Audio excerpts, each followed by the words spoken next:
अज्ञानतिमिरान्धस्य ज्ञानाञ्जनशलाकया चक्षुरुन्मीलितं येन तस्मै श्रीगुरवे नमः।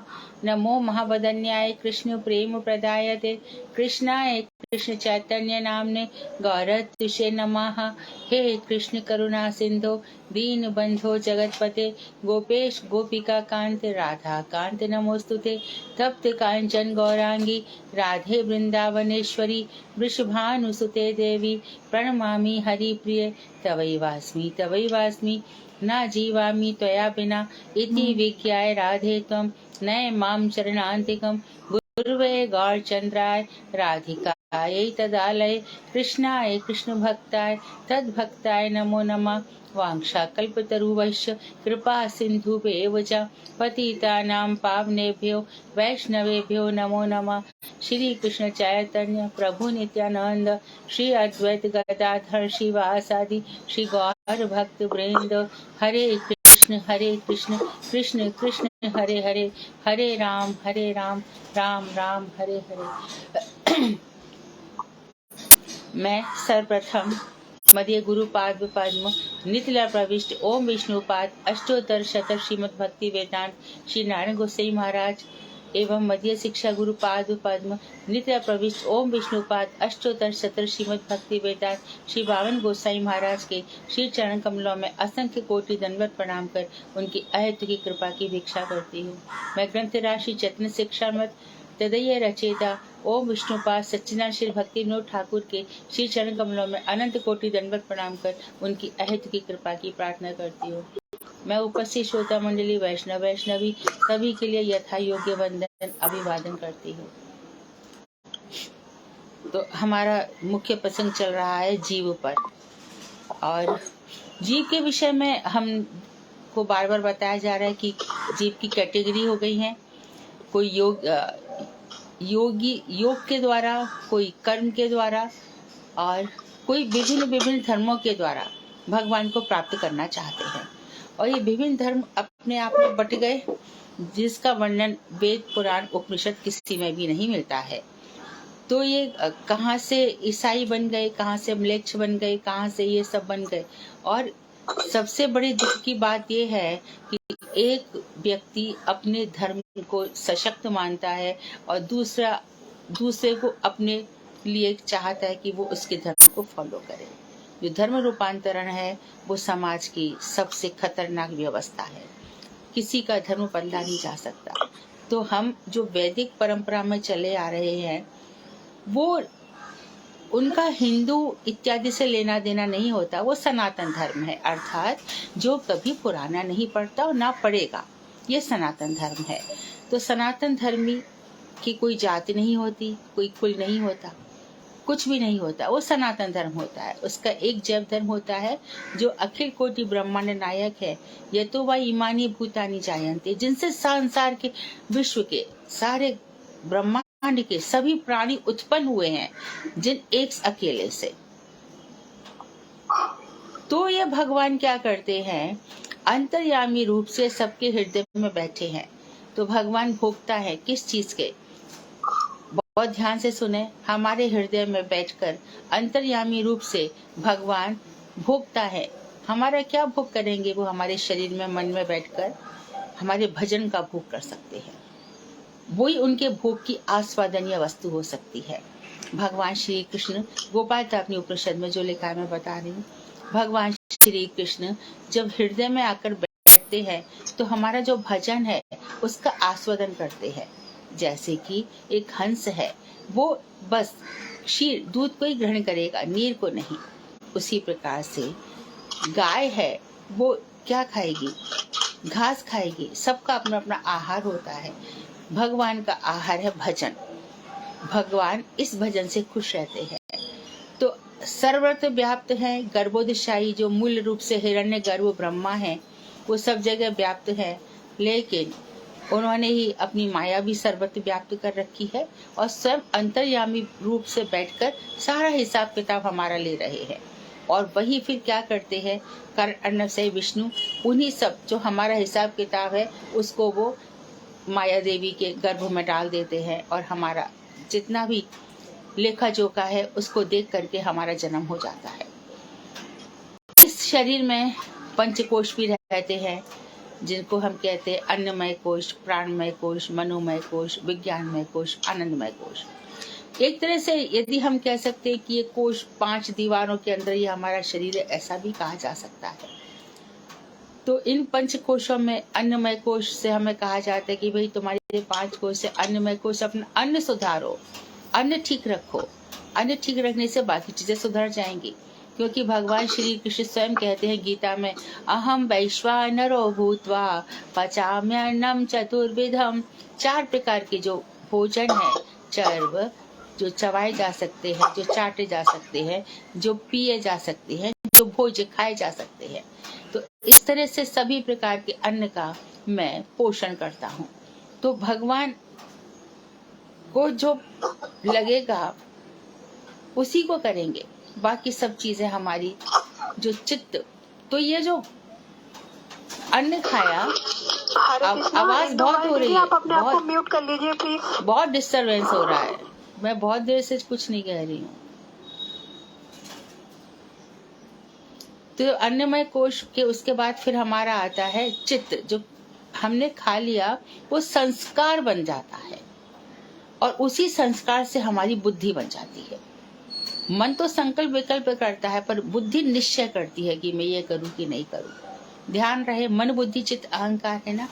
तो मन तो ये करूं वो करूं ऐसे दुविधा में रहता है, लेकिन मन के ऊपर जो बुद्धि है वो निर्णय करती है मुझे ये करना है। बुद्धि का काम है निर्णय करना, और चित्त का काम है संस्कार बनाना। संस्कार बन रहे हैं हमारे। तो इस तरह से अन्नमय कोश, इसकी हमें सुरक्षा करनी होती है। अच्छा प्रसाद खाएंगे, जैसा खाओगे अन्न वैसा बनेगा मन। अन्नमय कोश के बाद हमारे शरीर में प्राणमय कोश होता है। प्राणमय कोश, प्राण ज्योति। हमें अपने प्राणों की रक्षा करनी चाहिए। इसका तात्पर्य क्या है? बहुत से लोग कहते हैं कि चलो इसमें ये प्राणायाम इत्यादि करो तो ये अच्छा शरीर रहता है। और हमारी जो भगवान के भजन के अलावा हम और भी जो बातें करते हैं उससे हमारी प्राण ऊर्जा नष्ट होती है। हम इधर उधर की बातें करते हैं तो प्राण ऊर्जा नष्ट होती है। शास्त्रों में कहा गया है कि जिस व्यक्ति ने भगवान की भक्ति छोड़कर यहाँ वहाँ की बातें कही तो बुढ़ापा तक आते आते उसका माइंड काम ही नहीं करता, गला सूख जाता है, क्योंकि वो नश्वर विषयों पे चर्चा अधिक करता रहा। नश्वर विषयों पर चर्चा अधिक करने से उसकी रसना भी सूख जाती है, मन भी खराब हो जाता है, और फिर उनके लिए कहा जाता है सठिया गए, ये ऐसे हो गए।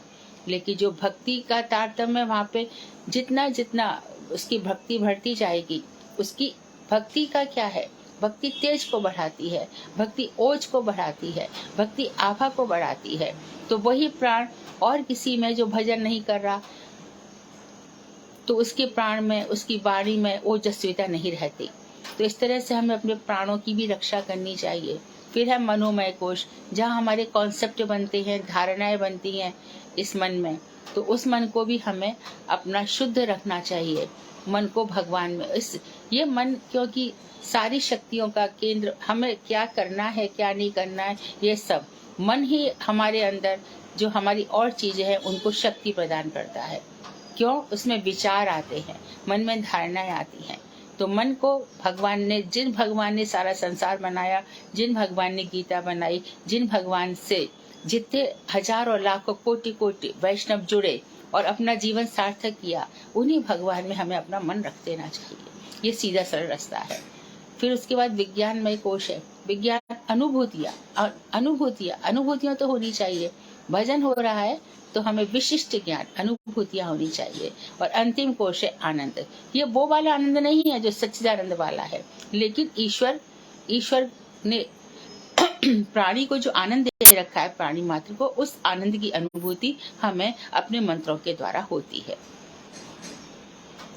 तो इस तरह से मनुष्य को अपनी देह में जो पंचकोश बने हैं उनकी रक्षा करनी चाहिए।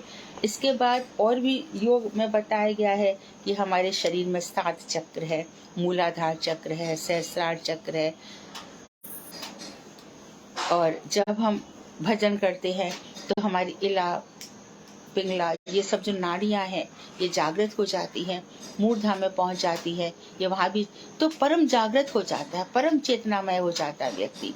और फिर जब उसका ध्यान पाठ पूजन सब कुछ दिव्य हो जाता है, क्योंकि अब उसके शरीर में ऊर्जा कौन सी दे रही है? दिव्य मंत्र।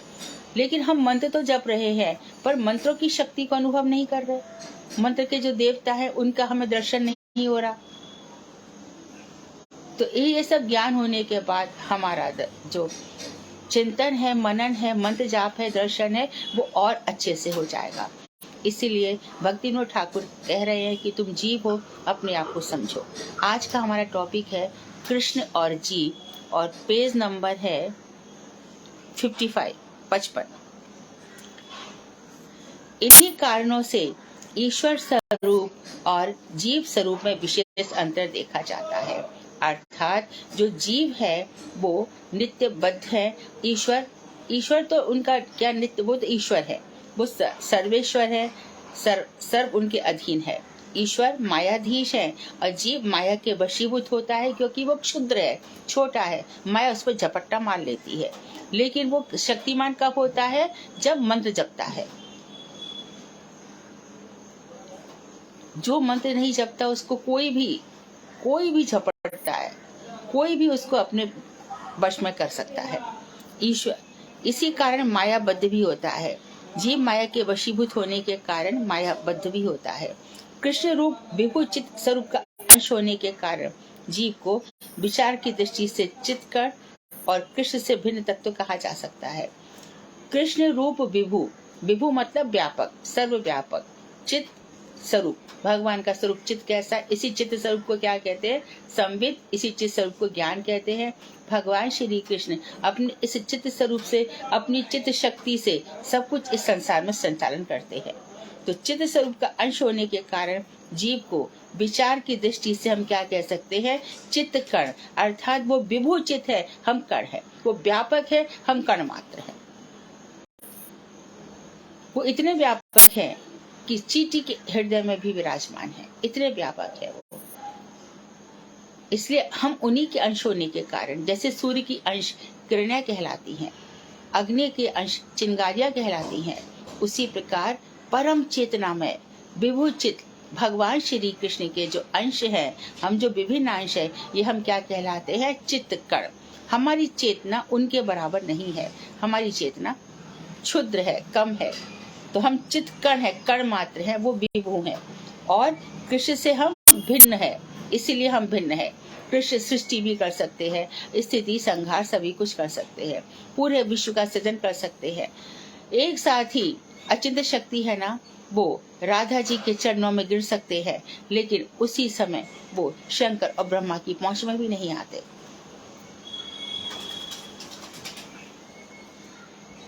परंतु कृष्ण की शक्ति होने के कारण जीव को कृष्ण से अभिन्न भी जाना जा सकता है। तो उन्होंने बहुत स्पष्ट कर दिया, भिन्न इसलिए है क्योंकि चित्त स्वरूप है। और अभिन्न क्यों है?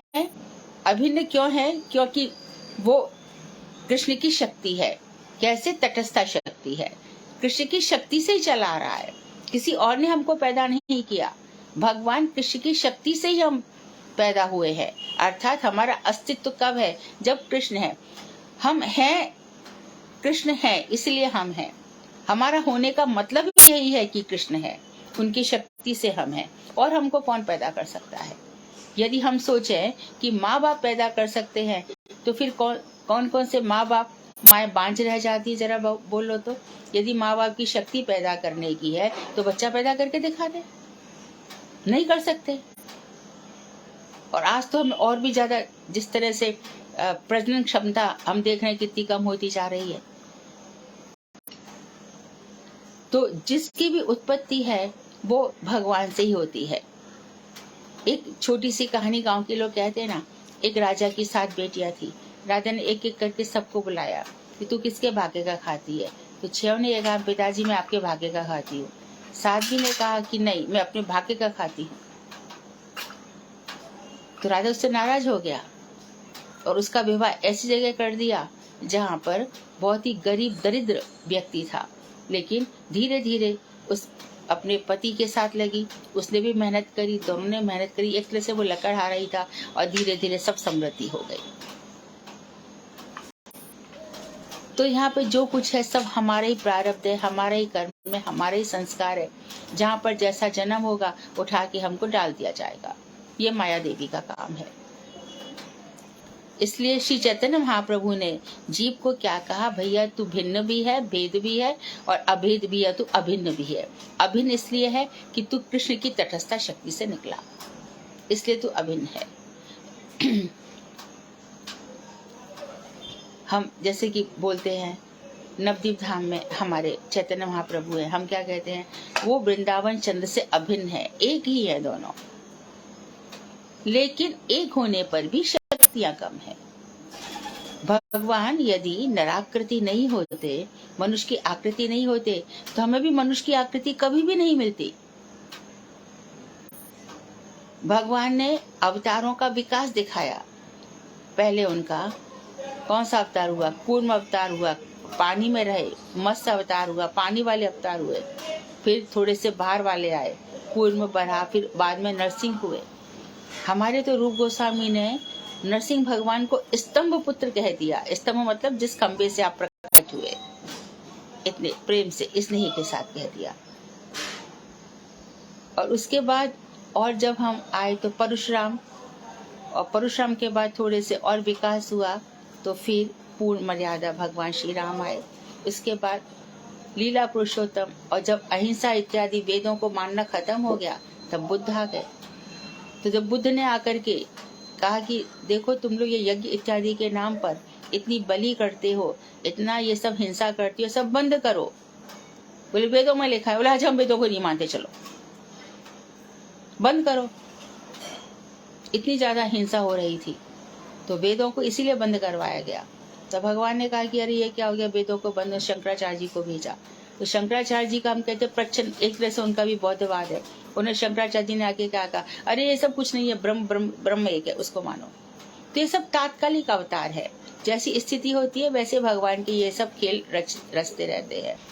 अब उसके बाद अब हम प्रतीक्षा कर रहे हैं, एक मनवंतर में 72 चतुर्युगी होती है। तो जिस चतुर्युगी के अंतर कौन कल की भगवान का अवतार होगा, ये थोड़े से लघु भागवत में यद्यपि वर्णन है कि हर चतुर्युगी में हर देवता आता है, ऐसा नहीं है। जैसा कि मैं कई बार कह चुकी हूँ कि 16वीं चतुर्युगी में नरसिंह देव आए, 24 में राम आए, इसमें कृष्ण भी आए और महाप्रभु भी आए। अभी 72 चतुर्युगी बाकी है और इस कलयुग के ही 4,72,000 वर्ष बाकी है। तो इसमें कहा जाता है कि महाप्रभु के नाम की महिमा, वो कलयुग अच्छा है जिसमें महाप्रभु आते हैं, क्योंकि नाम की महिमा मिटती नहीं है। बाकी और कलयुग में आना बड़ा भयंकर होता है। इसलिए जीव मात्र को अपने आप को संभाल लेना चाहिए, क्योंकि ये कलयुग में ऐसे जीव पैदा होते हैं जो बहुत दुष्ट होते हैं। इनके रग रग में दुष्टता भरी रहती है, तो इन लोगों की सराउंडिंग में रहना बड़ा भयंकर होता है। बिरशवा और कैकसी से रावण हुआ, कुंभकर्ण हुआ। बिरशवा इतना विद्वान है, कैकसी चलो राक्षसी है, सूर्पणखा हो गई, ऐसे से। और ये लोग देखते देखते इतने विशाल भी हो जाते हैं। चलो कोई तो ब्राह्मण तो रहे, तो अब जाके विभीषण हुआ। विभीषण मतलब हर बात में डरते हैं वो, कहीं मेरे से कोई गलती ना हो जाए, कहीं राम मुझसे नाराज ना हो जाए। तो ये वैदिक भक्ति में भी ऐसा ही होता है। कहीं आज मैं ठीक से आसन पर नहीं बैठा, आज मेरा चंदन ठीक से नहीं हुआ, छोटी छोटी बातों पे उसको डर लगता है। आज मैंने आचमन ठीक से नहीं किया, आज मुख शुद्धि नहीं हुई, आज दंत धावन ठीक से नहीं हुआ, इस तरह से। लेकिन एक भक्ति जब ऐसी आती है, रागानुगा, रागात्मिका भक्ति, फिर रागानुगा हो जाती है, तो उसमें फिर व्यक्ति को ऐसा होश नहीं रहता, वहां पे तन मन की भी सुध नहीं रहती। इसलिए श्री चैतन्य महाप्रभु ने जीव को तुम्हारे अंदर भेद भी है और अभेद भी है ऐसा प्रकाश मानकर अचिंत भेदाभेद तत्व की शिक्षा दी है। उन्होंने जीवों की तुलना सूर्यांशु, किरण कणों और अग्नि की चिंगारियों से देकर उन्हें कृष्ण से नित्य भिन्न विभिन्नांश माना है। पहले भी बताया है कि जीवों की तुलना सूर्य अंशु, अंशु कहते हैं किरण को, अंशु इसलिए डैश लगाया, हाइफन लगाया है, किरण कणों, किरण की कण है, और अग्नि की चिंगारियां, तो सूर्य भगवान हो गए और अंशु हो गए हम, किरण, और अग्नि भगवान हो गए, चिंगारियां हो गए हम। इसलिए कृष्ण से नित्य भिन्न विभिन्न अंश है। कृष्ण से नित्य, कृष्ण जीव कभी भी ब्रह्म नहीं हो सकता। जीव में ये सब गुण आ ही नहीं सकते। मानो हम कह दें कि अहम ब्रह्मास्मि, अहम ब्रह्मास्मि, मैं ब्रह्म हूँ, मैं अच्छा तू ब्रह्म है तो बता, तेरा बाप भी ब्रह्म हो गया, तेरा गुरु भी ब्रह्म हो गया, सब ब्रह्म हो गया, बता कौन कब सृष्टि करेगा, कौन कब प्रलय करेगा? इतने सारे ब्रह्म हो गए करोड़ों, तो जीव कभी भी ब्रह्म नहीं हो सकता। या फिर शिवोहम शिवोहम शिवोहम शिवोहम, पहले धीरे धीरे बोलो, अहम शिवोहम, ध्यान करो। अब तुम्हारा ध्यान और तेज होना चाहिए, शिवोहम शिवोहम, मैं ही शिव हूँ, मैं ही शिव हूँ, और शिवोहम शिवोहम। ये क्या है? तू कैसे शिव बन सकता है?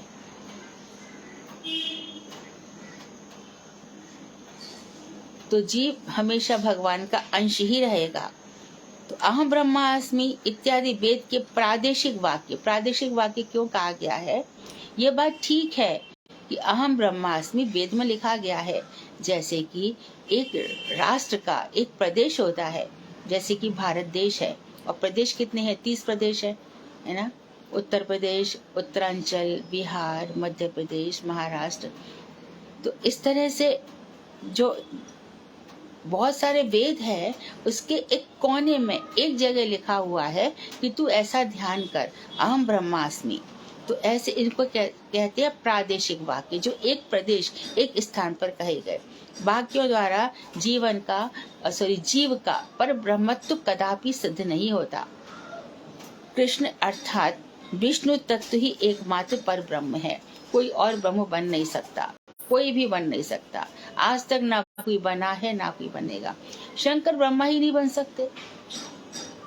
ब्रह्मा जी को सबसे पहला जब ब्रह्मा जी ने भगवान उनके सामने प्रकट हुए, तो जो ओरिजिनल है भगवान, गोपाल वेश धारण करके उन्होंने गोपाल वेश में देखा, तो वही का अहमेवा समेवा अग्रे नान्यद्यद सद सत्परम, मैं ये अकेला था, प्रलय के बाद भी मैं ही रहता हूँ, और सृष्टि के पूर्व भी मैं ही रहता हूँ।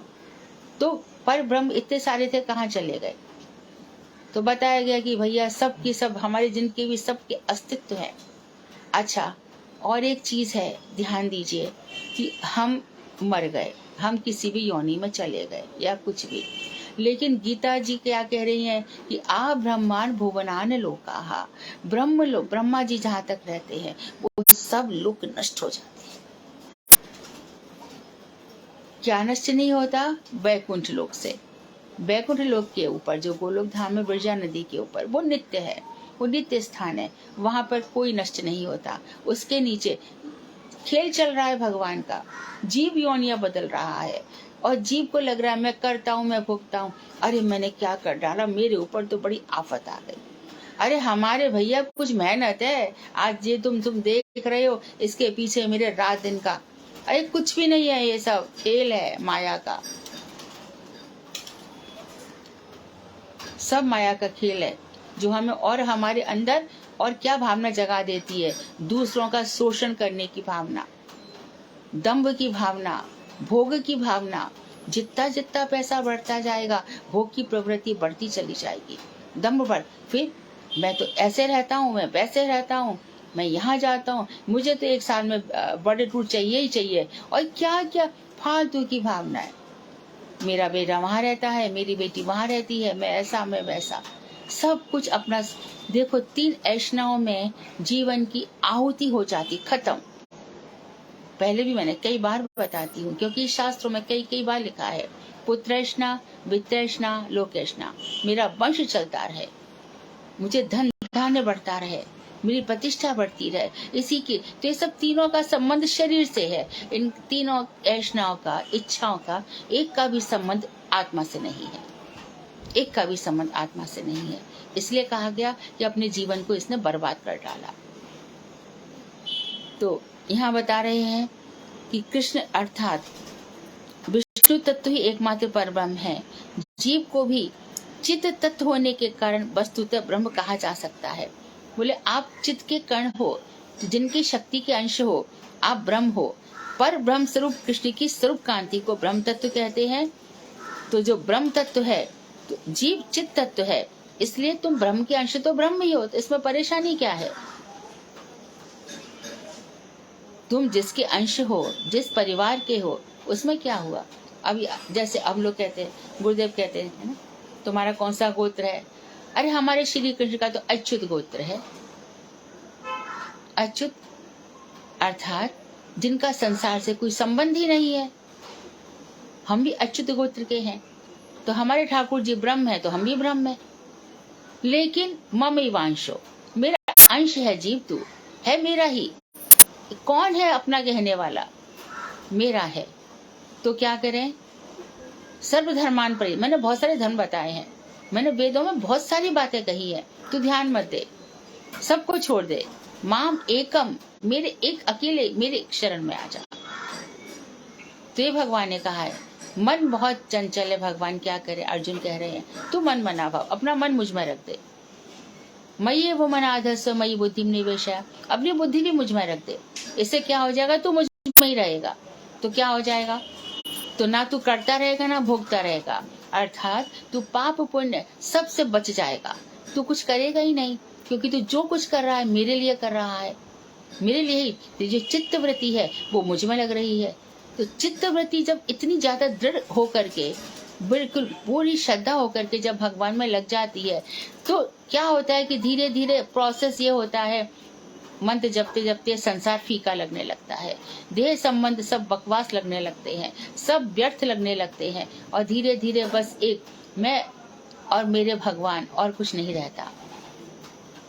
तो यही बता रहे हैं कि जीव को भी चित्त होने के कारण वस्तुतः ब्रह्म कहा जा सकता है। पर ब्रह्म स्वरूप कृष्ण की स्वरूप कांति को ब्रह्म तत्व कहते हैं। जो भगवान का औरा है, उनकी जो चमक है, उनका जो लावण्य है, वो ब्रह्म कहा जाता है। उनकी चमक को जो जगत में परमात्मा के रूप में अपना एक अंश विस्तार करते हैं और जगत के बाहर व्यतिरेक अवस्था में निर्विशेष आविर्भाव रूप अचिंत्य अदृश्य अप्राप्य ब्रह्म रूप में अपनी प्रतिभा का विस्तार करते हैं। भगवान ब्रह्म बता दिया, तो भगवान की 3 प्रतीतियां हैं। इन्हीं को ब्रह्मेति परमात्मेति भगवानीति शब्दते। श्री कृष्ण को ही ब्रह्म कहा जाता है, श्री कृष्ण को ही परमात्मा कहा जाता है, और श्री कृष्ण को ही भगवान कहा जाता है। तो जगत में परमात्मा के रूप में उनका एक अंश है, खंड है ना, क्योंकि पूरे की पूरे क्या है? पूरे की पूरे तो कृष्ण है। और श्वास उनके, कल बताया था ना कि श्वास जो है वो भगवान के पूर्ण ही होते हैं, उनसे कम नहीं होते। ओम पूर्णमदः पूर्णमिदं पूर्णात् पूर्णमुदच्यते पूर्णस्य पूर्णमादाय पूर्णमेव अवशिष्यते। पूर्ण का पूर्ण ही होता है। हमें भी, हमारा जब तक ब्रह्म का ज्ञान है हम खंड ज्ञान है, परमात्मा का एक अंश का ज्ञान है, हमारा ज्ञान पूरा नहीं हुआ। लेकिन हम जब ये जान गए कि ये कृष्ण की सब प्रतीतियां, तो हमारा ज्ञान पूर्ण है। तो अब जो कृष्ण रस स्वरूप है हम उसका आनंद लेंगे। ये तो हमें पता चल गया कि वो सच्चिदानंद है और वो अखिल कोटि ब्रह्मांड नायक हैं, वो ही रस स्वरूप है। तो अब उनके रस स्वरूप का आनंद लेने लगते हैं। तो भगवान के 5 मधुर रस है, मधुर रस का आनंद लेते हैं। उसमें राधा जी का जो है वो सर्व अधिकार इसलिए है क्योंकि वो स्वयं कृष्ण से प्रकट हुई है। उनके अंदर भावोल्लास रति रहती है, हमेशा हमेशा उल्लास रहता है राधा जी के अंदर। उनका उल्लास एक क्षण भी मिटता नहीं है। तो जीव को इतना सीखना पड़ेगा, किसी भी स्थिति में भक्ति के उल्लास को मिटने नहीं देना चाहिए। जितना उल्लास बना रहेगा, भक्ति का कमल उतना ही जल्दी खिलेगा और खिलता ही जाएगा। उल्लास की बहुत आवश्यकता है। तो हमारा परमात्मा के रूप में अपना एक अंश विस्तार करते हैं और जगत के बाहर व्यतिरेक अवस्था में, अर्थात निर्विशेष आविर्भाव रूप, तो व्यतिरेक अवस्था में कृष्ण से अलग जो अवस्था है, यानी कि जिसमें कृष्ण की भगवत्ता नहीं है, भगवत्ता का जो दर्शन, उनकी भगवत्ता तो है, जो उनका दर्शन नहीं कर पा रहे हैं, वो उनका कैसे दर्शन करते हैं? भगवत्ता के व्यतिरेक में, भगवत्ता के बिना वो क्या दर्शन करते हैं? निर्विशेष, उनका कोई वैशिष्ट्य नहीं है, निर्विशेष आविर्भाव रूप, वो अचिंत्य हैं, अदृश्य है, उनको देखा नहीं जा सकता, उनको देखा नहीं जा सकता। तो हमारे जितने महात्माओं ने उनके दर्शन किए हैं, और दर्शन करके क्या क्या उनके जो दर्शन किए भगवान के, जिनने, उनसे पूछो कि कृष्ण क्या है। तो अदृश्य उनके लिए जो ऐसे लोग हैं जो कृष्ण की भगवत्ता को समझ नहीं पा रहे, तो उनके लिए भगवान श्री कृष्ण वही जो ब्रह्म थे, परमात्मा थे, उनके लिए वो क्या है? निर्विशेष, उनका कोई वैशिष्ट्य नहीं है, अचिंत्य, चिंतन के परे हैं, अदृश्य, उनको देखा नहीं जा सकता, अप्राप्य, ब्रह्म रूप में अपनी प्रतिभा का विस्तार करते हैं। तो परमात्मा के रूप में करते हैं और ब्रह्म के रूप में जो ब्रह्म का चिंतन करते हैं, उनको वो भगवान कैसे प्रतीत होते हैं? अचिंत्य, अदृश्य, अप्राप्य। जहाँ तक भी कहा जा सकता है कि हम बार बार वर्णन करते हैं, बार बार मंत्रों को जाप करते हैं, लेकिन मनसा वाचा, हमारी जो वाणी है, हमारा जो मन है, बार बार वहां जाता है, फिर लौट करके आ जाता है, उनको पहुंच नहीं पाता, क्योंकि तो ब्रह्म का ध्यान कर रहा है। भगवान का ध्यान कर, भगवान का ध्यान करने से वो खाएंगे भी, पिएंगे भी, हमारे पहनाए से पहनेंगे, हमारी छोटी छोटी बातों में उनको गर्मी भी लगेगी, सर्दी भी लगेगी, सब कुछ लगेगा। बस प्रेम, ये प्रेम ही, इसलिए जो कहा गया परम प्रयोजन क्या है? कृष्ण प्रेम। कृष्ण तत्व को सब समझ लिया, अच्छे से समझ लिया, लेकिन फिर भी प्रेम नहीं हो रहा उनसे। यही हमारी दुरावस्था है, दुर्गति है। तो जगत के भार व्यतिरेक में, भगवत्ता के अभाव में हम उनको, तो कृष्ण ब्रह्म रूप में अपनी प्रतिभा का विस्तार करते हैं। कृष्ण के अचिंत्य विभिन्नांश कौन कौन से हैं?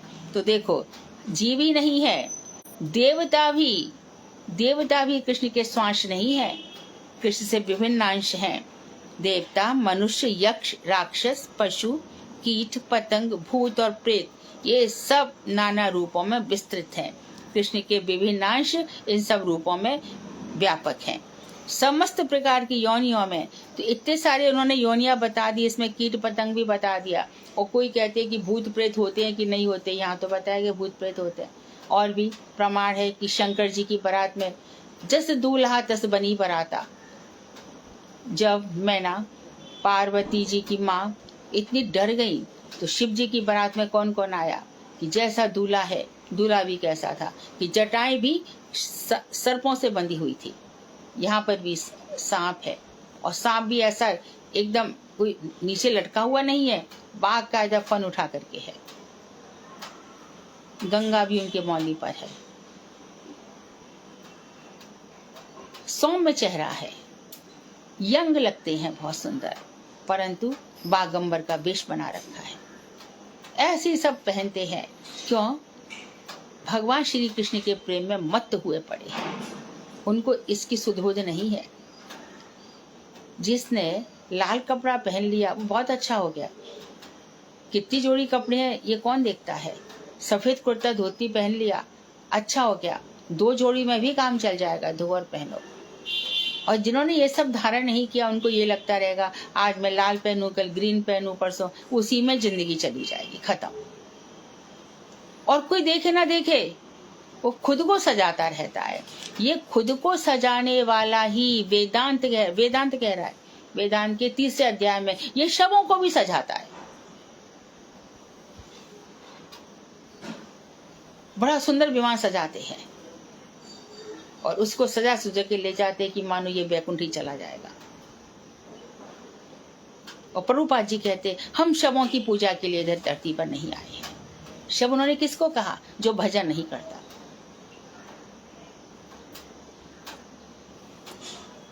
तो इतनी सब योनियां हैं, इसमें मनुष्य योनि ही श्रेष्ठ है, क्योंकि जीव इस दुर्लभ जन्म में कृष्ण भक्ति करने के योग्य हो जाता है। इसी जन्म में वो विचार कर सकता है, उसकी चित्त के संस्कार बन सकते हैं। तो वो इस जो निर्देह माँ जो निर्देह है वो बहुत ही दुर्लभ कही गई है, यानी कि देवताओं के लिए भी दुर्लभ कही गई है। ये देवता अपना भोग कर लेंगे, फिर किस योनि में जाएंगे क्या पता। कर्म कर और भोग, कर्म कर्म से देह, देह से कर्म, यही तो परंपरा चल रही है। तू पहले कर्म करता है, फिर शरीर मिलता है, फिर शरीर से ऐसी ऐसी इच्छाएं पाल लेता है कि तेरे को कर्म हो जाते हैं, भोग। तो क्योंकि जीव इस दुर्लभ जन्म में कृष्ण भक्ति करने के योग्य होता है, मनुष्य जन्म प्राप्त करने पर भी जीव अपने कर्म दोष के कारण स्वर्ग और नरक आदि का भोग करता है। तो स्वर्ग के भोग को कोई बहुत अच्छा नहीं माना गया। स्वर्ग और नरक दोनों एक जैसे ही हैं। वहाँ कर क्या रहा है जी? अप्सराएं मिल जाएंगी, वहाँ पर वृद्धावस्था नहीं होती, सुंदर शरीर मिल जाता है। लेकिन एक दिन ऐसा आता है, भोग ही भोग करता रहता है, सोम रस का पान करेगा और फिर उठा करके ऐसे जोर से नीचे पटक दिया जाएगा, फिर घूम 84 लाख में। माया वशीभूत जीव कृष्ण को भूलकर नाना प्रकार की कामनाएं, बस ये जो कुछ मेन है, कामना, कर्म क्यों करता है? कामनाओं के कारण। इसकी कामनाएं खत्म ही नहीं होती, एक के बाद एक, एक के बाद एक। और फिर ये कामनाओं के कारण क्या होता है? हम लोग समझते हैं बहुत रिजर्व नेचर का पड़ा और घमंडी बन के बैठा है। उसकी चाल ढाल सब ऐसी हो जाती है, अभिमान से पूर्ण। और भक्ति का मार्ग है दैन्य का मार्ग। यहाँ पे दैन्य भाव महाप्रभु ने आकर के स्वयं बताया। जैसे गीता में आकर के भगवान ने अपनी प्राप्ति के उपाय बताए, तो महाप्रभु ने और भी भक्ति के उपाय बताए कि देखो ऐसे से भक्ति करोगे तो हो जाएगा।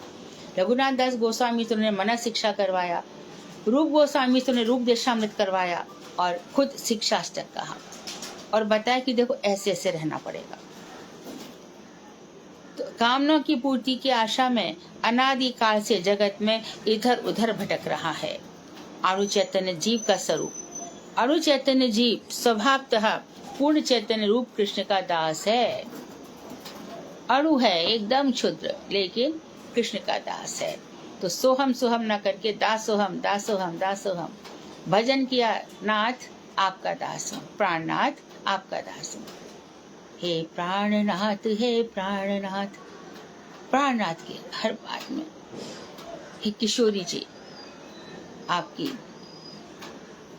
जो इलादनी शक्ति है, मेरी आराध्या, मैंने उनके चरणों की किंकरी बनना चाहती हूँ। श्याम सुंदर शिखंड शेखर, इसमें रास मुरली मनोहर, राधिका रसिक माम कृपा निधे, सौ प्रिया चरण किंकरी गुरु। अपनी प्रिया की चरणों की मुझे किंकरी बना दीजिए। और क्या करेंगे जी करके बताओ इस जन्म को? क्या खुद ही सोचो, इतना सब कुछ स्पष्ट है। इच्छाएं करते करते एक दिन उन्हीं इच्छाओं को लेकर के मरता, उसी मन से फिर दूसरा जन्म लेकर के पैदा हो जाता है। देखो मुक्त जीव क्या होता है, परम मुक्त जीव। जैसे कि सांप है ना, कैचुली को उतार देता है और फिर दूसरा उसका शरीर बन जाता है, दूसरी कैचुली। इसी प्रकार से जो मुक्त जीव हैं, भगवान के भक्त हैं, ये आते हैं। जैसे कि हमारे गुरुदेव हैं, उन्होंने यहाँ पे प्रकाश, शरीर उनका प्रकाश हुआ क्योंकि वो भगवान के द्वारा भेजे हुए हैं। रूप गोस्वामी, सनातन गोस्वामी, जीव गोस्वामी, उनको तटस्थ शक्ति का थोड़ी कहेंगे। वो तो मुक्त भी नहीं है, बद्ध भी नहीं है, वो तो मंजरी है सब। वो प्रकाश है। प्रकाश यहाँ पर गए, काम किया, जैसे सांप ने कैचुली फेंकी, शरीर को छोड़ा, अपने धाम में चले गए।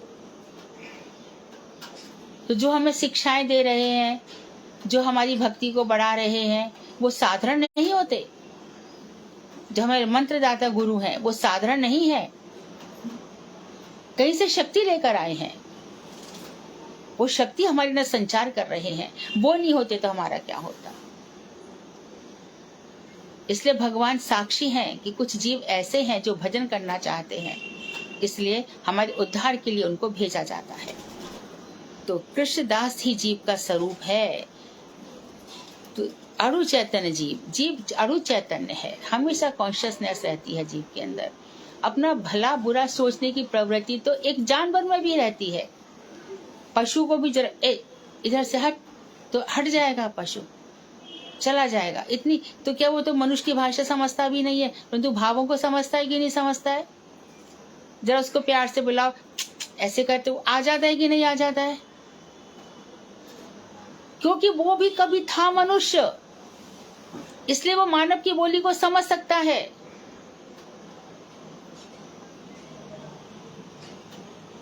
पहले घर में बड़े बूढ़े होते थे, प्रसाद भी होगा, लेकिन गैया की पहली रोटी निकालो, अंतिम रोटी कुत्ते की निकालो, सबको अपना मान के बैठे थे ना। कहाँ बताया कि इनको धुतकारो। जगन्नाथ बाबूजी महाराज गाय जो पिल्ले थे धाम के, उनको गिना करते थे। सिया राम मैं सब जग जानी, करो प्रणाम जोर जुग पानी। सबके अंदर मैं भगवान के दर्शन कर रहा हूँ, सबके अंदर। तो ये, लेकिन जीव इनमें से अत्यधिक उच्च अवस्था में है, वो परम चेतन। अब अपनी चेतना को जितना व्यापक बनाओ और जितना सीमित कर लो, जितना व्यापक बनाओगे भक्ति के क्षेत्र में, जितना तो रस में हो जाओगे। और जहाँ पे सूख गए, अपने आप को सुखा लिया, ये ऐसा कर रहा है वो वैसा कर रहा है, तो कुछ हासिल नहीं होगा, जीवन बर्बाद हो जाएगा। हम यहाँ किसी को इम्प्रेस करने के लिए नहीं आए हैं। मैंने उसको ऐसा कहा, उसने ऐसा बोला, वो ऐसा कर रही है, वो वैसा कर रही है, उसने ऐसा पहना, अरे ये सब बिल्कुल सब बेकार है, मत सोचो, बिल्कुल नहीं। भेददर्शी हो जाओगे, ऐसे अपराध और हो जाएगा। सब भगवान के जीव हैं, जिसको जैसे जीना है जिए। और कल के गुरुजी के लेक्चर में या आज के में, कल के में स्पष्ट आ गया है कि तुम्हारे परिवार का भी है। कल का लेक्चर आप सब सुन सकते हो। तुम्हारे परिवार का भी कोई भी है, जबरदस्ती मत करो कि तू भजन कर ही कर। मेरा बेटा भजन नहीं करता, मेरा ये नहीं करता, मेरा, अरे खुद तो कर ले भैया। उसका भाग्य होगा तो करेगा, नहीं तो नहीं करेगा। भक्ति विनोद ठाकुर के घर में 2-3 बेटे नास्तिक थे कि नहीं? अद्वैताचार्य महाप्रभु के भी 2-3 बेटे उनकी बात नहीं मानते थे, अलग ही शाखाएं निकाल ली। कृष्णदास कविराज गोस्वामी का जो भाई था, वो नित्यानंद ठाकुर को नहीं मानता था। क्या नाम था उसका? मीन केतन दास क्या था, मैं भूल रही हूँ। तो नहीं मानता था, तो क्या लोग उसके पीछे पड़े?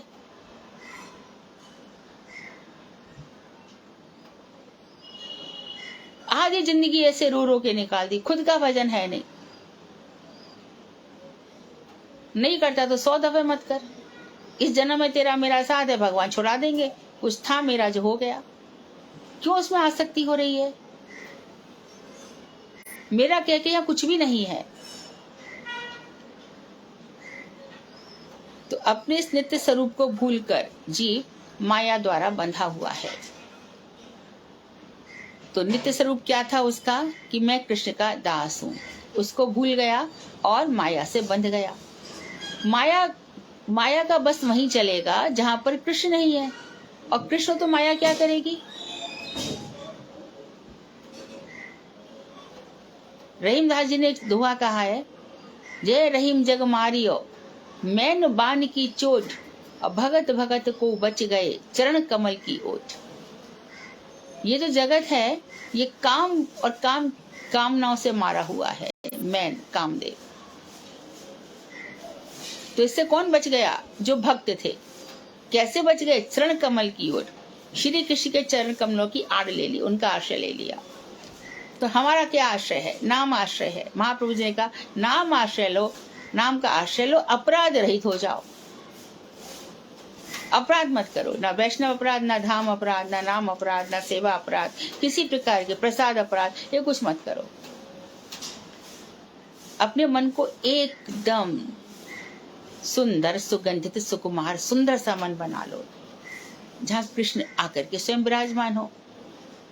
कैसे विराजमान होंगे? हृदय में जब अनेक प्रकार की लालसाएं होंगे, भाग लेंगे वहां से। उनको कुछ है ही नहीं बैठने के लिए। तो बहुत ही शुद्ध स्थान होगा, शुद्ध आसन होगा हृदय में, तब आकर वो विराजमान होंगे। और वो तो खुद भी ऐसे हैं, वो जगह ढूंढते हैं, उनका काम ही है, वो अंतर्यामी रूप से बैठे हैं। हमें उनका दर्शन नहीं हो रहा, क्योंकि कामनाओं की लेयर है। ऐसा बताया गया है जैसे कि प्याज होती है, प्याज के छिलके पे छिलके निकलते चले जाते हैं। इसी प्रकार से हमारे मन में सतह पे सतह कामनाओं की, वासनाओं की, लालसाओं की, क्रोध की, किसी और उन्हीं लोगों से जो हमारे आसपास अराउंड है, सबसे मन मोड़ लो। तो जीव माया से बंध जाता है जब वो भगवान का स्वरूप भूल जाता है। तो अपने नित्य स्वरूप का स्मरण होने पर, जब जीव को नित्य स्वरूप का स्मरण होता है कि मैं परम चेतन हूं, मैं परम व्यापक, परम पिता परमात्मा भगवान श्री कृष्ण मेरे आराध्य देव हैं। अच्छा, तो भैया हम आराध्य सब कुछ हो गया, मुसीबतें बहुत आ रही हैं, आने दो, कट जाएगा पिछले जन्म का जो कुछ होगा। था कुछ, तो भगवान का नाम हो रहा है फिर भी मुसीबतें आ रही। अरे मेरे लिए संपद विपद एक ही है। संपत्ति का भंडार भी वही है जो विपत्ति का भंडार, मेरे को कुछ फर्क नहीं पड़ता।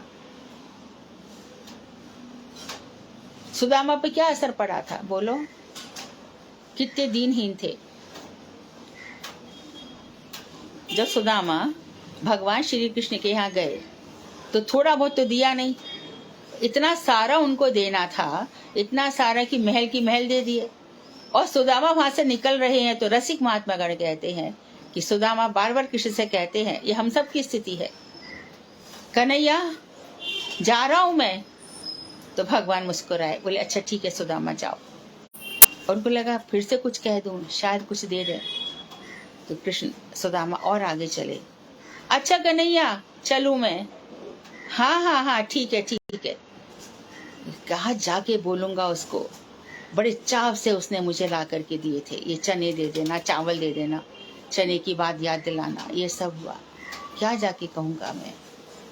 हो तो आवत नाई हो तो बाही पटियो ठेल, अब कहियो समझाए के बहुधन धरो सकेल। मैं तो आ ही नहीं रहा था, उसने जबरदस्ती मुझे यहाँ पर भेज दिया, अब जाके कहूंगा ले बहुत धन दिया, चल संभाल। गुस्से में बोलते चले जा रहे हैं। और जब वहां पर जाकर के पहुंचे तो अब पहचान भी नहीं पाए। बोल गए क्या मैं भटक करके यहाँ पे फिर से आ गया क्या? पंडितानी जिनका नाम सुशीला था ऊपर से कह रही है, नाथ पधारो घर में आओ। तो पहचान नहीं पा रहे हैं। कह रहे तेरी शक्ल तो उसके जैसी दिखती है, परंतु वो तो काली कामनी पहन के रहती थी, तेरे साथ तो इतनी दासी यहाँ दिखाई देती है, वो तो बेचारी अकेली पड़ी रहती थी। टूटी सी मड़ैया मेरी परी होती आई ठौर, तामे परी दुख काटे कहाँ हेम धामरी। जेवर जराओ तुम साजे संग अंग अंग, सखी सोहे संग वह छूची होती छामरी। तुम तो पटम्बरी ओढ़े हो किनारीदार, सारी जर तारी वह ओढ़े कारी कामरी। मेरी बापड़ाइन तिहारी अनुहार ही पे, विपुदा सताई वह पाई कहाँ पामरी। विपुदा सताई वह पाई कहाँ पामरी, विपुदा सताई वह पाई कहाँ पामरी। ये महल उसको कहां से मिलेंगे? तो कृष्ण का खेल है। जब तक हम अपने आप को समझ नहीं पाते तब तक उनके साथ मंत्र लेने से भी हमारा संबंध दृढ़ नहीं होता। मैंने 5 कोश बताए थे। इन कोशों को शुद्ध रखना चाहिए। धीरे धीरे धीरे तत्व ज्ञानी हो जाओगे। तत्व ज्ञानी होकर के उनसे संबंध प्रगाढ़ हो जाएगा। फिर जितने भी प्रश्न बनते हैं ना वो सब मिट जाएंगे। और फिर जहाँ ऐसा लगता है ना ये हमें भजन नहीं करने दे रहा, बड़ी बाधा आ रहा है, ये सब नाम के बल पे सब मिट जाते हैं। हमारे कितने ही यहाँ पर ऐसे श्रोता हैं जिनके ये सब परेशानियां थी। इनकी इच्छा होगी तो आपको बता भी सकते हैं कि क्या पहले जी रहे थे और भजन करने के बाद अब उनका जीवन क्या हो गया। किसी के बाप की ताकत नहीं है कि भक्त का बाल बांका भी कर सके। शुरू की मुसीबत है, झेल लो, नाम करो, मन में करो, बाहर करो, चित्त उनमें रख दो। कृष्ण पे पूरा विश्वास और दृढ़ श्रद्धा के साथ करो। श्रद्धा में कमी मत रखो। कमी रखी तो हमारा ही लॉस है, और अपने लॉस के साथ क्यों जीना चाहिए?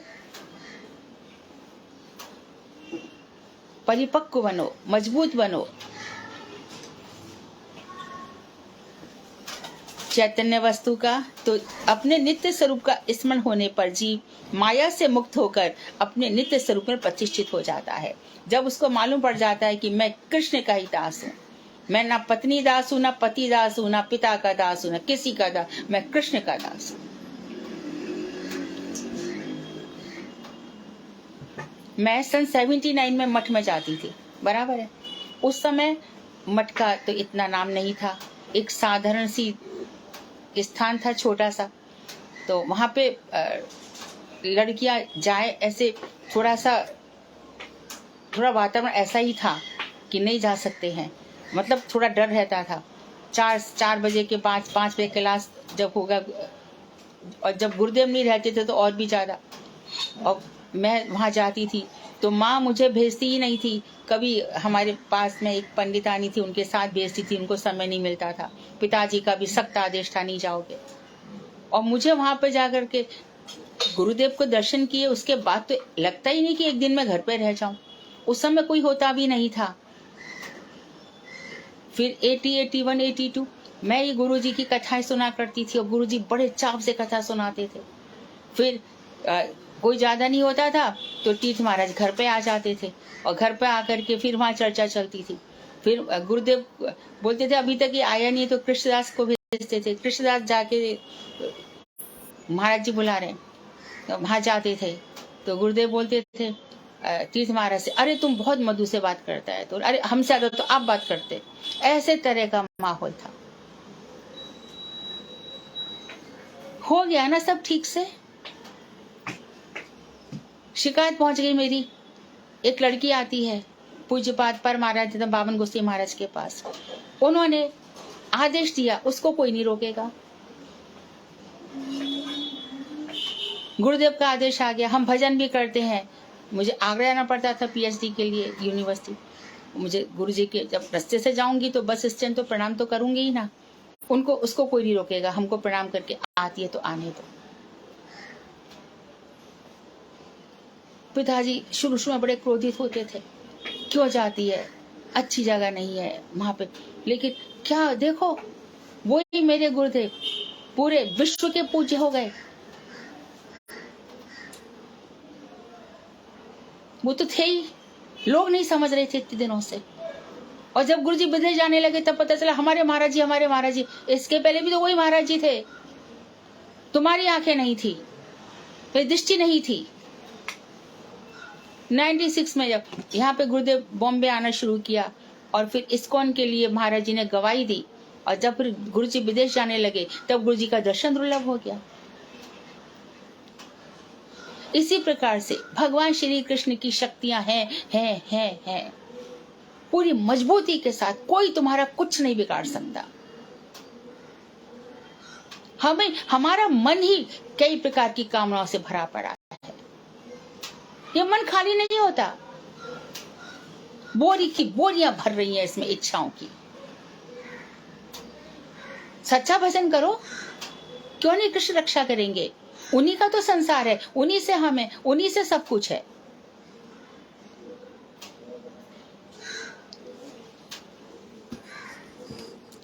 चैतन्य वस्तु का जो स्वाभाविक शक्ति धर्म है वह अणु चैतन्य जीव में अणु मात्रा में विद्यमान होता है। चैतन्य वस्तु स्वाभाविक शक्ति धर्म है। चैतन्य वस्तु भगवान श्री कृष्ण, उनकी जो शक्ति है वह हम अणु चैतन्य जीव में भी अणु मात्रा में विद्यमान है ही। हम उनकी वस्तु हैं, उनकी शक्ति है। जो कुछ उनमें वो हमारे अंदर है। हरि को भजे सो हरि को होय। हरि को भजने वाला हरि के समान हो जाता है। इसलिए जीव प्राय स्वभावतः निशक्तिक होता है। जीव की अपनी खुद की कोई शक्ति नहीं होती, लेकिन मुक्तावस्था में कृष्ण शक्ति प्राप्त कर उसी मात्रा में शक्ति युक्त हो जाता है जितनी भगवान में है। ब्रह्मांड तारिते, यही तो मार्ग गुण। वैष्णव का ये गुण हो जाता है कि ब्रह्मांड को तार सकता है। परंतु दैन्य, जहां पर देखा अभिमान्य मत समझना कि इसके ऊपर कृष्ण की कृपा है।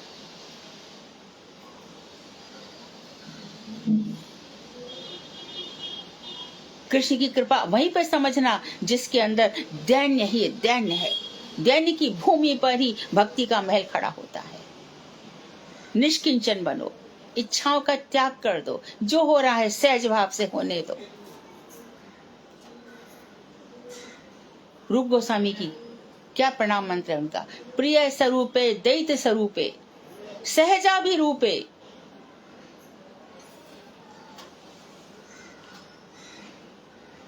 उनको सहजाभिरूप कहा गया ना। निजानुरूपे प्रभुरेक रूपे ततान रूपे स्वविलास रूपे। प्रिय है। यदि जो हम भगवान की शक्ति है, हम ये हमारा स्वरूप है, फिर क्या परेशानी है। तो चैतन्य वस्तु की स्वाभाविक शक्ति धर्म है, वह अणु चैतन्य जीव में अणु मात्रा में, हम अणु चैतन्य से अणु मात्रा में है, इसलिए जीव की कोई प्राय शक्ति नहीं होती। लेकिन जहाँ जैसी वो कामनाओं से मुक्त हुआ, बंधनों से मुक्त हुआ, माया से मुक्त हुआ, उसके अंदर कृष्ण शक्ति अपने आप आ जाती है, उसी अनुपात में शक्ति युक्त हो जाता है, यानी कि इसकी शक्तियां बढ़ जाती हैं। गुरुदेव ने अकेले ने कितना, बांगो सिंह महाराज देखो, भक्ति वल्लभ तीर्थ महाराज, स्वामी महाराज, भक्ति दत्त माधव महाराज, ये तो हमारे सामने ही है सब। कितना लोगों का उद्धार कर दिया।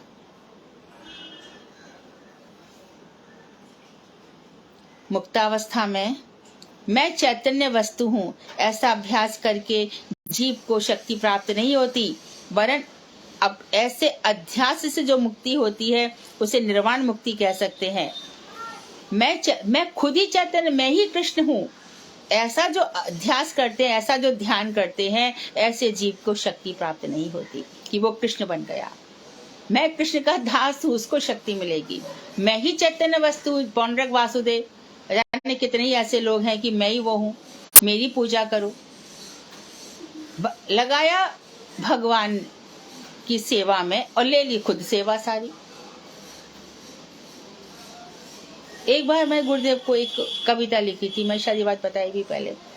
एक दिन अचानक क्या हुआ कि करीब रात को 12 बज रहे थे, तो एकदम मुझे गुरुदेव का ध्यान था, इस्कॉन मंदिर में जाना था। तो मैं गुरुदेव के लिए कुछ पंक्तियां लिखी और मैंने महाराज जी को जाके दी।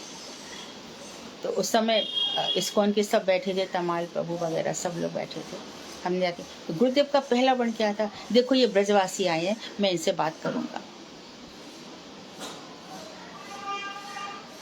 थोड़ी गुरुदेव उन लोगों को इम्प्रेस कर रहे थे कुछ, ये गुरु जी की शक्तियां थी। और जब दिया तो सीधा बोले, बेटी तुम्हारा ये मैं ब्रह्मा जी को अर्पण करता हूं। ये उनकी रहनी थी।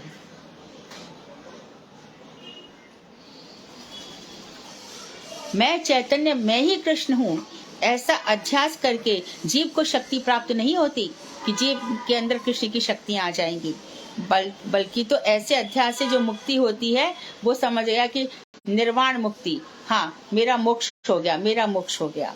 परंतु मैं कृष्ण दास हूँ, इस धारणा से जीव कृष्ण शक्ति प्राप्त कर उसके द्वारा नित्य आनंद को प्राप्त हो जाता है। इससे आनुषंगिक रूप में माया अध्यास रूप भय भी दूर हो जाता है। तो मुख्य वस्तु तो ये हो जाती है कि नित्य आनंद प्राप्त हो जाता है, और साथ ही सेकेंडरी गौण, आनुषंगी मतलब गौण रूप में, साथ ही साथ और क्या मिल जाता है, माया में मेरा मन न चला जाए, ये भय भी दूर हो जाता है। मैं चैतन्य वस्तु, वो तो मायावादी हो गया। मैं नित्य आनंद को प्राप्त हो जाता हूँ, इससे सेकेंडरी साथ साथ में आनंद भी मिलेगा, और साथ साथ में जो माया मेरे ऊपर आक्रमण कर लेगी इसका भय भी दूर हो जाएगा। माया तो वहां आक्रमण करती जा, इच्छाएं होती हैं। जहाँ पर दास है वहां पे माया हमारा क्या करेगी, तू जाने, हमारा कन्हैया जाने। समृद्धि आ रही है खूब, घर में प्रॉस्पेरिटी आ रही है, कृष्ण जाने। विपद आ रही है, कृष्ण जाने। जैसे राखे वैसे रखेंगे, इसमें क्या है, हमको क्या फर्क है। ये शरीर का चोला है, एक जरा सा जमीन का टुकड़ा चाहिए, हो गया बहुत, उनको जैसे रखना रखे।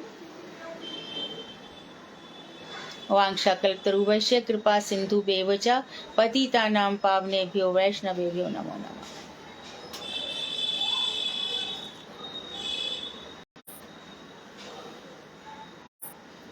हरे कृष्णा दीदी। हाँ जी, हरे कृष्ण। दीदी ये अध्यास से क्या मतलब होता है? अध्यास कई जगह आया लास्ट लाइन में। अध्यास कहते कोई धारणा, अध्यास धारणा, जैसे कि सर्प है, और अध्यास के कारण, भ्रम के कारण हमने इसको सर्प को रस्सी समझ लिया, या रस्सी को सर्प समझ लिया, ये सब अध्यास है। ठीक है दीदी, हरे कृष्णा दीदी। हाँ, हरे कृष्ण।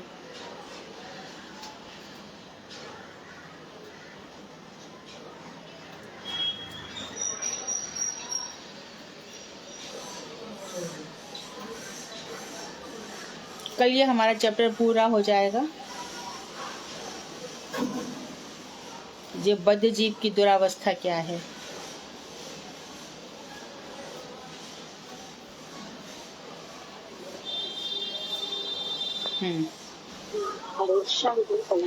हाँ हाँ दीदी, आपने तो बताया जो मतलब हम जिसके साथ रह रहे हैं, हाँ अगर वो मतलब जैसे कहते हैं में भी चाल चलते हैं हमारे ये चीज को में भी परेशानियां दे रही हैं, तो उनसे कैसे व्यवहार करना चाहिए? मुझे हमारा मन तो कई बार कहता है। आप थोड़ा ठीक से शायद मुझे यार सबको ही नहीं समझ में आ रहा होगा। आवाज साफ नहीं आ रही है आपकी। अभी आवाज आ रही है दीदी? हाँ अभी आवाज आ रही है। हाँ मैं कह रही हूँ जो घर में रहते हैं मतलब खुद के सगे हो गया अपनी बात खुद के सगे आप ये तो समझ में आया कि मैं कहती हूँ मैं क्या दीदी? नहीं आ रही मेरी आवाज दीदी? धीरे धीरे बोलो, अभी आ रही है। हाँ अच्छा दीदी, मैं ये कह रही हूँ दीदी, अभी जो आप मतलब कथा में कह रही थी, मतलब जो घर के आदमी रहते हैं वो भी कई बार बीच में अड़चन या जैसे कुछ करते हैं या मतलब विरोधी स्वभाव के होते हैं, तो उनके साथ कैसा व्यवहार करना चाहिए? उनके साथ बिना आसक्ति किए अपना भजन चलाए रखना चाहिए। उनके साथ आसक्ति मत रखो, उनसे उम्मीद भी मत रखो, अटैचमेंट मत रखो। पहले तो अटैचमेंट हटाओ उनसे। नहीं, उम्मीद तो बिल्कुल भी नहीं है दीदी, लेकिन अटैचमेंट भी नहीं, रूढ़ी व्यवहार या मतलब बस ऊपर से करते जाओ। और ये समझो भक्ति विनोद ठाकुर ने जैव धर्म में बताया कि जितने भी ये घर में लोग हैं सब भगवान के दास दासी हैं। मुझे बस इनको खिलाना है पिलाना है और इनसे कोई मतलब नहीं रखना है। तो ऐसी भावना से उनको खिलाओ पिलाओ, उनको जो रखना है रखो, मतलब मत रखो, अटैचमेंट मत रखो। अगर दीदी हमारी मतलब जहाँ मतलब जैसे वैष्णव के विरुद्ध या हमारे विरुद्ध या किसी के विरुद्ध अगर वो चल रहे हैं तो फिर भी उनसे बोले ना या गिरना ना करे दीदी? तुम्हें कुछ भी नहीं करना है, तुम्हें भगवान का भजन करना है, बाकी नित्यानंद ठाकुर कर देंगे सब।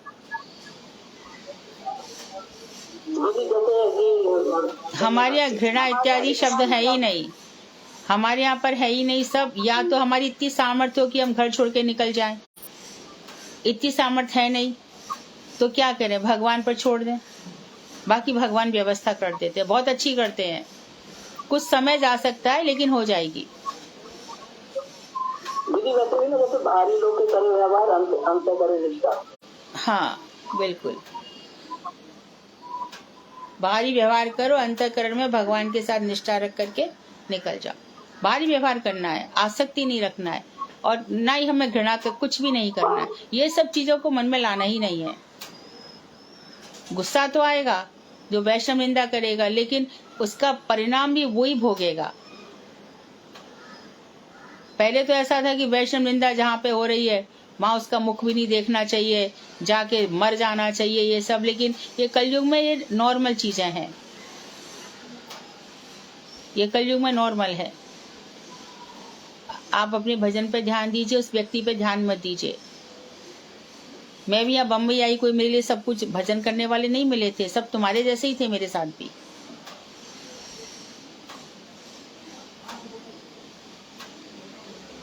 सब ऐसे ही हैं, अपने को बचा के निकलना है बस।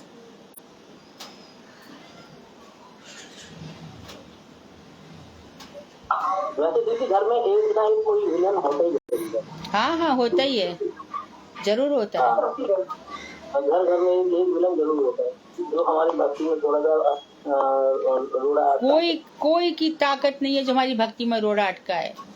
हम तो भजन करेंगे ही, तेरे से जो किया जाए कर ले, चल क्या कहाँ तक कर सकता है तू कर। कृष्ण भजन सही चतुर, तो हम अपनी चतुराई से निकला हो जाए। हाँ चतुराई से निकल जाना है, बिल्कुल। जय कृष्ण दीदी। हाँ दीदी एक छोटी सी बात बताती हूँ। एक हमारी गुरुदेव की शिष्या है शांति दीदी, तो उनकी बहू थी, तो वो ना ऊपर से 12वीं मंजिल से गिर के घर में कुछ मतलब वो बहू सास बहू वगैरह सब बहुत अच्छी थी, पर ये वाली जो बहू आई थी छोटी, ये बहुत खराब थी।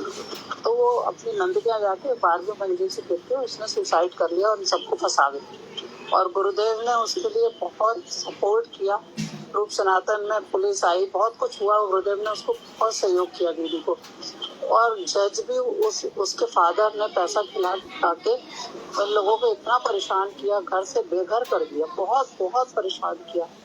पर एट लास्ट क्या हुआ दीदी, एक जज लास्ट में ऐसा आया, 2-3 साल ये लोग बहुत परेशान रहे, और रामचंद्र प्रभु हम लोग जेल में, तिहाड़ जेल में इन लोगों से मिलने का, पूरी जेल का इन्होंने एनवायरनमेंट बदल दिया।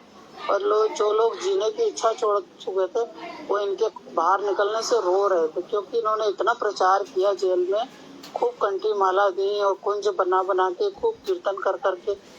और एट लास्ट जब वो इनका जो जज लास्ट में जो जज आया, उसने इनके फेवर में उसने पैसा नहीं खाया उसके फादर से, और एट लास्ट उसको इनको न्याय मिला। और इन्होंने जितना पैसा इन लोगों ने बेचारों ने परेशान होके दिया था, उससे डबल पैसा उनको देना पड़ा। और उसके फादर का कहते हैं कि मतलब कोर्ट में खड़े खड़े उनको मतलब यूरिन पास हो गया, इतना जज ने उनको हैरेसमेंट किया फिर बाद में, क्योंकि वो पैसे के बल पर फूल रहा था, बहुत परेशान कर रहा था उन लोग। पर गुरुदेव उनके साथ थे, ऐसे तो सब हाँ, ऐसे ही है। उनकी ऐसे जीत हुई। देखी, बिल्कुल सही है, वैष्णव को कोई हरा ही नहीं सकता।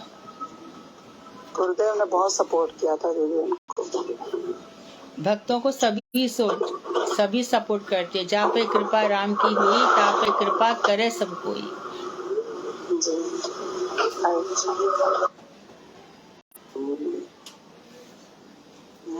चौटा खींच के बहुत बदतमीज हो रही है। किसको गुस्सा और कर रहा है, कौन कर रहा है?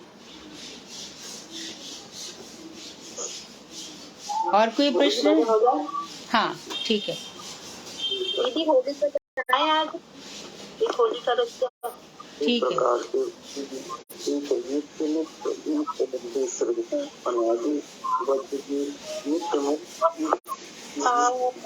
बीरज में होली रे रसिया, आज बीरज में होली रे रसिया, होली रे रसिया, बरजोरी रे रसिया, होली रे रसिया, बरजोरी रे रसिया, आज बीरज में होली रे रसिया।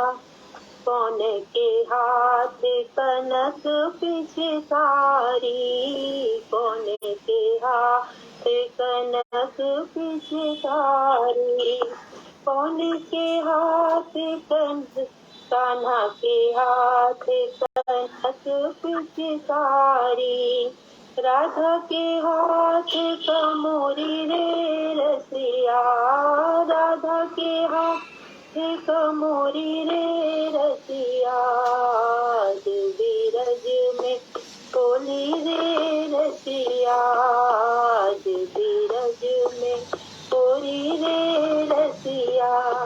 अपने अपने घर तो निकसी, अपने अपने घर से निकसी, कोई श्यामल कोई गोरी रे रसिया, कोई श्यामल कोई गोरी रे रसिया, आज बीरज में होली रे रसिया, आज बीरज में होली रे रसिया।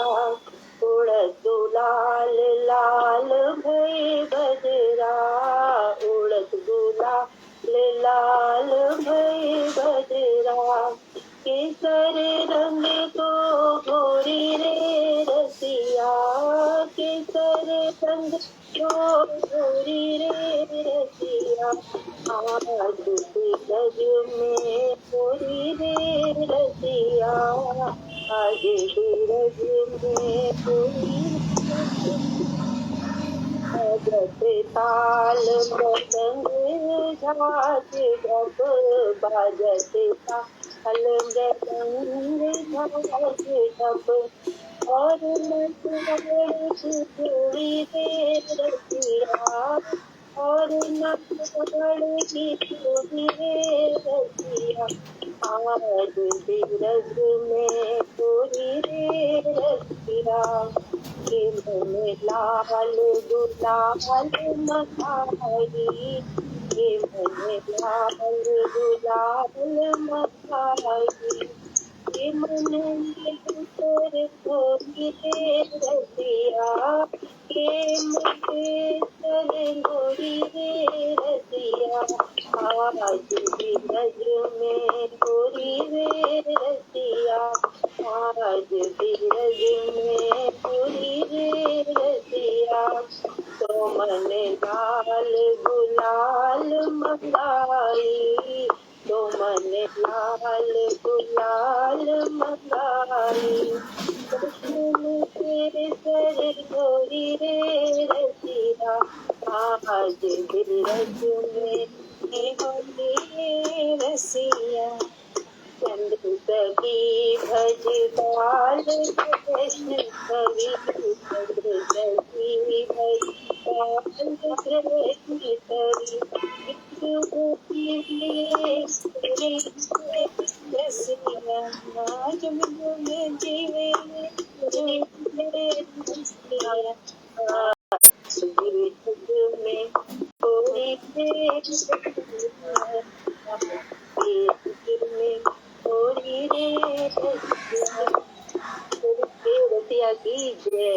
बहुत सुंदर, बढ़िया। ठीक है, कल मिलते हैं फिर, है ना। वांछाकल्पतरुभ्यश्च कृपा सिन्धुभ्येव च पतितानां पावनेभ्यो वैष्णवेभ्यो नमः। हरे कृष्ण हरे कृष्णा, हरे कृष्णा, हरे कृष्णा।